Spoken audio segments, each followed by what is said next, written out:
जय श्री राम। आज के धर्मशास्त्र प्रकरण में ब्राह्मण के आपत्काल का धर्म, इस पर ये लगभग 4-5 भाग बनेंगे। तो वीडियो के हिसाब से एक ही भाग में चीजें नहीं आ सकती,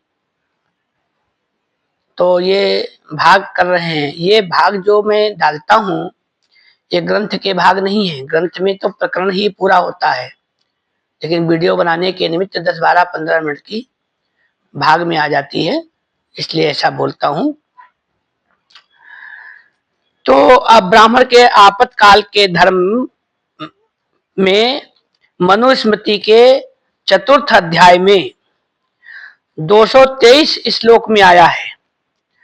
नाद्या क्षुद्रस्य पक्कानम विद्वानाश्राद्धिनो द्विजः आददीताम मेवास्मात् वृत्तावेकार रात्रिकम। विद्वान ब्राह्मण को उचित है कि श्राद्ध आदि पंच यज्ञों से हीन शूद्र का पकाया हुआ अन्न भोजन नहीं करे, किंतु क्षुधा से पीड़ित होने पर एक रात के निर्वाह के योग्य उससे कच्चा अन्न ले लेवे। पका हुआ अन्न उसके यहाँ नहीं करेंगे। और आजकल देखते हैं बड़ी शान से बोलेंगे और ब्राह्मण, और जाकर के होटल में किसका है किसका नहीं है, उसकी शुद्धता क्या है नहीं है, खूब जूता पहने पहने मनमानी ढंग से खाएंगे।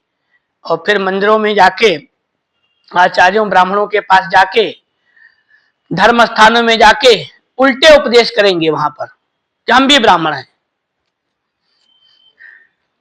फिर मनुस्मृति के 10वें अध्याय में आता है, 81 और 82 श्लोक में आता है, अजीवस्तु यथोक्तेन ब्राह्मणा स्वेन कर्मणा जीवेत क्षत्रिय धर्मेण स होयस्य प्रयत्न अंतरः प्रत्यंतरः उभाभ्यामप्यजीवस्तु कथम स्यादिति चेत भवेत कृषि गोरक्षमास्थाय जीवे वैश्यस्य जीविकाम। ब्राह्मण यदि अपने कर्मों से अपनी जीविका न चला सके तो क्षत्रिय के कर्म से जीविका करे, क्योंकि यही उसकी निकट वृत्ति है। जब निज वृत्ति और क्षत्रिय वृत्ति से भी ब्राह्मण की जीविका नहीं चल सके तो खेती पशुरक्षा आदि वैश्य के कर्म से वो अपना निर्वाह करे। वैश्य वृत्त्यापि जीवस्तु ब्राह्मणा क्षत्रियोऽपि वा हिंसा प्रायाम पराधीनाम कृषिम यत्नेन वर्जयेत। 83-84 श्लोक में इस प्रकार से है, कृषिम साधविति मन्यन्ते सा वृत्ति सद्विगो रीता भूमिम भूमि संयाश्च हंति काष्ठमयो मुखम। ब्राह्मण अथवा क्षत्रिय यदि वैश्य वृत्ति अवलंबन करे तो वैश्य की वृत्तियों में से कृषि कर्म को, जो अति हिंसा युक्त और बैल आदि पशुओं के अधीन है, यत्न पूर्वक छोड़ देवे। कोई कोई खेती को श्रेष्ठ कहते हैं, उत्तम खेती मध्यम बान, किंतु यह वृत्ति सज्जनों करके निंदित है, क्योंकि उनके करने में हल कुदाल आदि से भूमि को खोदने में भूमि के जीवों की हिंसा होती है। इदं तो वृत्ति, ये 85, 86, 87 श्लोक 88 और 89 तक।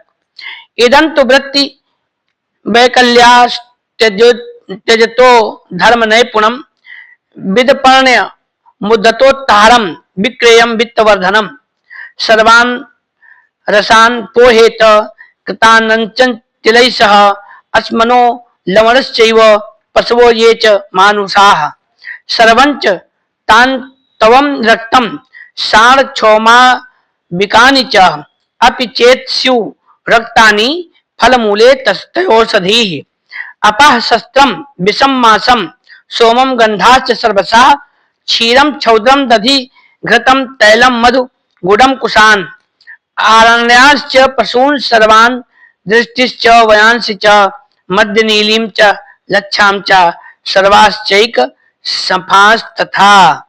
निज वृत्ति का अभाव तथा निज कर्म धर्म पालन में असमर्थ होने पर ब्राह्मण और क्षत्रिय नीचे लिखी हुई वस्तुओं का क्रय विक्रय छोड़कर वैश्य वृत्ति के व्यापार से अपनी जीविका करें। बहुत लोग ये मानते हैं कि अरे गुड़ है और ये जितनी चीजें आप बोलने जा रहे हैं बोलेंगे, ये तो सब बहुत बाद में इनका प्रादुर्भाव, इनकी खोज हुई है। महर्षि ये मनु स्मृति, मनु के समय में ये चीजें थी, मतलब वहां पर गुड़ उस समय भी, जब मनु ने लिखा है, मनु स्मृति है, तो उस समय भी गुड़ बनती थी। इस श्लोक में हमने बोला भी है भी, क्षीरम छौद्रम दधि घृतम तैलम मधु गुड़म कुशान, तो इसका मतलब ये सारी चीजें उस समय से थी। तो सब प्रकार के रस, पका हुआ अन्न, तिल, पत्थर, नौन, पशु, मनुष्य, सूत से बने हुए लाल वस्त्र। अब देखिए उस समय वस्त्रों में भी वस्त्र बनते थे मनु के समय में, और कितनी प्रगति थी। आज की आधुनिक विकास की हम लोग बात कर लेते हैं, लेकिन अगर अपने धर्मशास्त्रों को पढ़ें तो पता लगता है कि उस समय कितना विकास था, कितना विकसित थे मनु के समय में हम लोग, कि लाल वस्त्र, ये वो सारी चीजें सब आ रही हैं इसमें, जो आजकल चल रहा है। बिना लाल रंग के भी सन के बने वस्त्र, तीसी की छाल के वस्त्र और कंबल, फल मूल औषधि, यानी कंबल भी उस समय थे, कंबल भी बनते थे, औषधि, जल, शस्त्र, विष, मांस, सोमरस, सब प्रकार की सुगंधित वस्तु, दूध, मोम, दही, घी, तेल, मधु, गुड़, यानी मोम भी उस समय बनता था। कुछ सब प्रकार के बनेले पशु, दांत वाले जानवर, पक्षी, मध्य, नील, लाह और घोड़े आदि एक खुर वाले पशु का क्रय विक्रय इनका ना करे। तो यहाँ पर थोड़ा सा ग्रंथाकार ने अंदर लाइन में दिया हुआ है, उसको पढ़ रहा हूं। बृहद पराश्रीय धर्मशास्त्र के चौथे अध्याय के 225-226 श्लोक में इस प्रकार से आया है, हाथी और काली मृगछाला आदि सद ब्राह्मण दान नहीं लेवे, क्योंकि लेने से वे पतित होते हैं।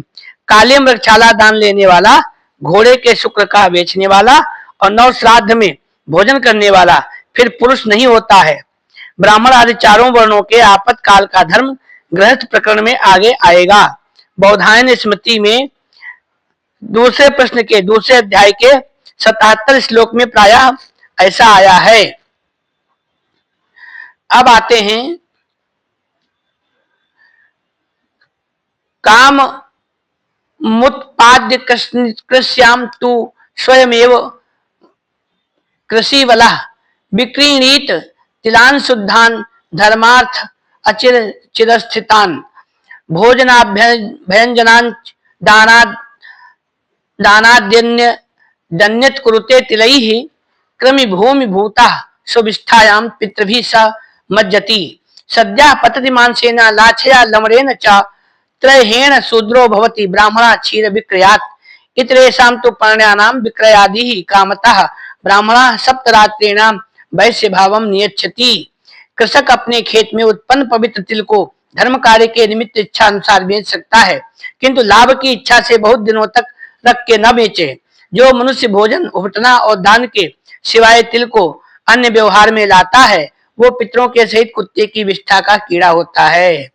यहाँ पर वैश्यों के लिए, कृषक के लिए और जो बेचते हैं, जैसे आजकल जनरल स्टोर है, तो शास्त्र कहता है कि कृषक हो और चाहे कोई विक्रेता वैश्य हो, वो खाद्य पदार्थों की वस्तुओं को अधिक समय रख करके उनका संग्रहण करके लंबे समय तक के लिए, कि जब व्यापार भाव उठेगा और जब दाम ज्यादा होंगे तब हम इसको बेचेंगे, ऐसा करके वो पाप कमाता है, अपने पूर्वजों को नरक में ले जाता है।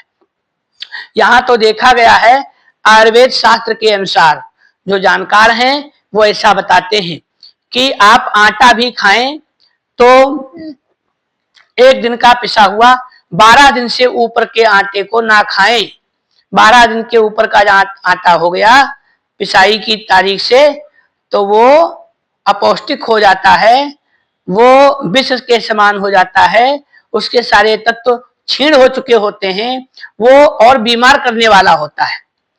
जबकि भारत के अंदर तुम चाहे जितने अस्पताल बना लो, चाहे जितने डॉक्टर बना लो, चाहे जितने मेडिकल साइंस में तरक्की कर लो, लेकिन अपने पुराने धर्म ग्रंथों के समीप नहीं आओगे और अपने धर्मशास्त्रों में जो विज्ञान छिपा है उसके अनुसार नहीं चलोगे तो ये बीमारियों की रोकथाम नहीं कर पाओगे, ये बीमारियां बढ़ती जाएंगी। आज की तारीख में एक एक साल 2-2 साल तक आटा बोरियों में भरा पड़ा रहता है, गोदामों में पड़ा रहता है, पहले से पिसाई हो जाती है, फैक्ट्रियों में हो जाती है और फिर उसके दुकानदार के पास आते आते और फिर वहां दुकानदार से भी घर में आते आते 6-6 महीने का रहता है। ऐसे आटे को मतलब ऐसे अन्न को खा करके आप कितना पौष्टिक बन जाएंगे, केवल पेट तो भर लेंगे लेकिन उसमें कोई तत्व नहीं रहेगा, वो आपको और अधिक बीमार करेगा। तो प्रकरण के अंतर्गत यदि कोई संदर्भित वस्तु होती है तो उसे मैं इस प्रकार से बोलता हूं, बताता हूं। तो यहाँ पर यह चीज आई कि इतने दिन तक रख करके धर्म कार्य के निमित्त इच्छा अनुसार बेच सकता है, लेकिन ज्यादा समय तक लंबे धन की अच्छे लाभ की इच्छा से बहुत दिनों तक रख करके ना बेचें। लेकिन हो तो उल्टा ही रहा है। सरकार के विभाग हैं इस पर, खाद्य विभाग आदि हैं, लेकिन वो कार्य नहीं कर पाते, वो निरीक्षण नहीं करते कि उसमें डेट भी पड़ी होती है, एक्सपायरी डेट वगैरह होती है, वो लिखित में होती जरूर है, इतने डिम अक्षरों में होती है कि सामान्य जन यानी विक्रय जो खरीदते हैं क्रेतागण, तो ग्राहकों का उस पर ध्यान ही नहीं जाता कि वो सभी वस्तुओं पर उसका निर्माण तिथि और उसके समापन की तिथि दोनों ही पढ़ें और उसके बाद में यानी एक्सपायरी डेट और प्रोडक्शन डेट दोनों ही देखें। और ऐसा जन सामान्य में भागदौड़ की जिंदगी में संभव नहीं हो पा रहा, उसके नतीजे सामने आते हैं और सभी बीमार पड़ते हैं।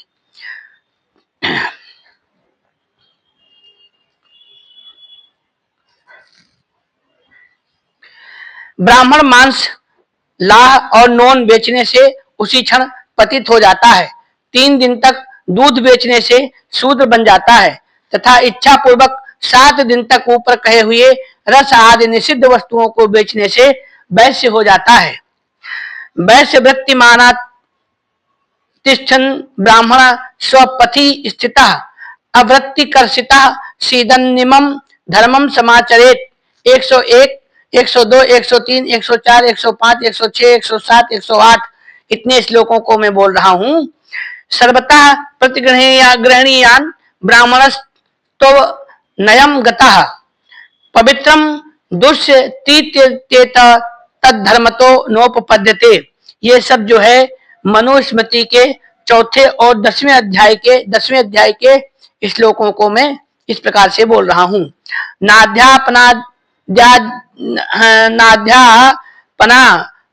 जनाध्याद गर्हिताद्वा प्रतिग्रहात दोषो भवत विप्राणाम ज्वल नाम्बु समाहिते जीवितात मापन्नो योन्न मत्ति यतस्ततः आकाशमिव पंक्तेन न स पापेन लिप्यते। अजीगर्तः सुतम हंतुर मुपा सर्प दुबुच्छितः न चाल लिप्यत पापेन क्षुत प्रतीकारान माचरन् स्व मांस मिच्छ छिन्ना तो तुम धर्माधर्म विचक्षणः प्राणानां परिरक्षार्थम वामदेवो न लिप्तवान।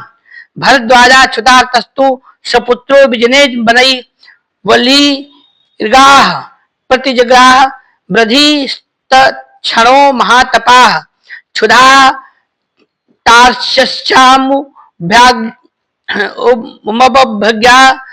विश्वामित्रः स्वजाग्निं चांडाल हस्तपादाय धर्माधर्म विचक्षणः। जो ब्राह्मण की वृत्ति से निर्वाह न होने पर भी वैश्य की वृत्ति का अवलंबन नहीं करके अपनी निज वृत्ति में स्थित रहता है, वो नीचे कहे हुए धर्म को करे। ऐसा विपदग्रस्त ब्राह्मण सब लोगों से दान लेवे। जो स्वयं पवित्र है वह दोष से दूषित होगा, ऐसा धर्म शास्त्रानुसार सिद्ध नहीं हो सकता है। ब्राह्मण स्वभाव से ही जल और अग्नि के समान पवित्र हैं। आपातकाल में निंदित पुरुषों के पढ़ाने, यज्ञ कराने तथा उनसे दान लेने से उनको पाप नहीं लगता। यदि प्राण संकट की संभावना में हो तो भी ब्राह्मण अपने धर्म का पहले पालन करे। अब इसी में ग्रंथाकार ने जो नीचे की लाइन में दिया है उसे पढ़ रहा हूं। वो इस प्रकार है। याज्ञवल्क्य की स्मृति 3 अध्याय के 36-38 श्लोक में लाल वस्त्र, सन के वस्त्र, तेल, गुड़, बनैले पशु, दांत वाले जीव और पक्षी का नाम नहीं है, किंतु लिखा है कि पुआ, विरुद्ध मिट्टी, चास, चाम, चंवर आदि बाल की चीजें, भूमि, रेशमी वस्त्र, सीसा, शाक और तिल की खली भी नहीं बेचे। गौतम स्मृति 7 अध्याय के 1-2 अंक में पत्थर, कम्बल, शस्त्र, विष, सोमरस, तेल, गुड़, कुछ बनैले पशु, नील और मधु का नाम नहीं है, किंतु लिखा है कि मृग चर्म, तृणभूमि, व्रीहि, यव, भेड़, बकरी और बैल भी न बेचे। वशिष्ठ स्मृति 2 अध्याय के 29 अंक में कम्बल, मनुष्य, तेल, मधु, गुड़, दांत वाले पशु, मध्य, नील और खुर वाले पशु का नाम नहीं है, किंतु लिखा है कि मणि, रेशमी वस्त्र, मृगचर्म, सीसा, लोहा और रांगा भी न बेचे। सुमंत स्मृति भूमि, धान और बकरे, भेड़, घोड़ा, बैल और धेनु को न बेचे। वशिष्ठ स्मृति के 2 अध्याय के 35वें श्लोक में, बौधायन स्मृति के 2 प्रश्न के पहले अध्याय के 76 श्लोक में 91 श्लोक के समान है और 77-78 अंक में है कि तिल को बेचने वाला अपने पितरों को बेचता है और चावल बेचने वाला अपने प्राण को बेचता है। याज्ञवल्क्य की स्मृति के 3 अध्याय 29वें श्लोक में धर्म कार्य के लिए बराबर धान्य लेकर तिल दे देवे। अत्रि स्मृति के 21 श्लोक में 92 श्लोक के समान है। याज्ञवल्क्य की स्मृति 3 अध्याय के 40वें श्लोक में है कि दाह, लाह, नोन, नमक अथवा मांस बेचने से ब्राह्मण पतित हो जाता है और दूध, दही तथा मद्य बेचने से हीन जाति बन जाता है। याज्ञवल्क्य की स्मृति के 3 अध्याय के 41वें श्लोक में आपातकाल में किसी का दान लेने वाला किसी के घर भोजन करने से ब्राह्मण दोषी नहीं होता, क्योंकि उस समय वो अग्नि और सूर्य के समान सर्वभक्षी हो जाता है। सूर्य को, अग्नि को और सरिता यानी नदी गंगा माता को, इनको दोष नहीं लगता। समर्थ को नहीं दोष गोसाई, रवि पावक सुरसर की नाई। आगे इसी में आते हैं, किसी का अन्न लेवे तो जैसे आकाश में कीच नहीं स्पर्श करता है वैसे उसको पाप नहीं लगता। भूख से पीड़ित होकर अजिगर्त ऋषि अपने पुत्र को मारने को उद्यत हुए थे, किंतु क्षुधा निवृत्त करने के कारण ऐसा करने से वो पाप से लिप्त नहीं हुए। धर्म अधर्म को जानने वाले वामदेव ऋषि प्राण रक्षा के लिए कुत्ते का मांस खाने के अभिलाषी हुए थे, तब भी उनको पाप नहीं लगा। महातपस्वी भरद्वाज मुनि ने पुत्र के सहित निर्जन वन में क्षुधा से पीड़ित होकर बुद्धु नामक बढ़ई से बहुत सी गौदान स्वरूप ली थी। धर्म अधर्म के जानने वाले विश्वामित्र ने भूख से पीड़ित होकर चंडाल से कुत्ते का मांस लेकर खाने की इच्छा की थी, तब भी वे दोषी नहीं हुए। याजनाध्यापने नित्यम क्रियते संस्कृतात्मनाम प्रतिग्रहस्तु क्रियते शूद्रादप्ययन जन्मनः। ब्राह्मण उपनयन संस्कार से युक्त दुजातियों के याजन और अध्यापन कार्य सदा करावे, परंतु आपातकाल में निकृष्ट जाति शूद्र का भी प्रतिग्रह ले लेवे। ऐसा आत्मोरक्षित रक्षिता, प्राणों को सर्वथा बचाना चाहिए। प्राण बचाने का अधिकार सभी को है। आपातकाल में ब्राह्मण के ऊपर आपत्ति काल आ जाए तो उस समय ब्राह्मण के लिए क्या धर्म है, ये विषय इस पर था। जय श्री राम। ये प्रतिदिन ऐसे ही हम जो भी नियम हैं धर्मशास्त्र के उन सभी पर बोलते रहेंगे और ये लंबे समय तक श्रृंखला चलेगी। हो सकता है 1 वर्ष पश्चात तक चले, क्योंकि बृहद ग्रंथ है और सभी विषय भी आने शेष हैं। अभी तो आरंभ है। जय श्री राम।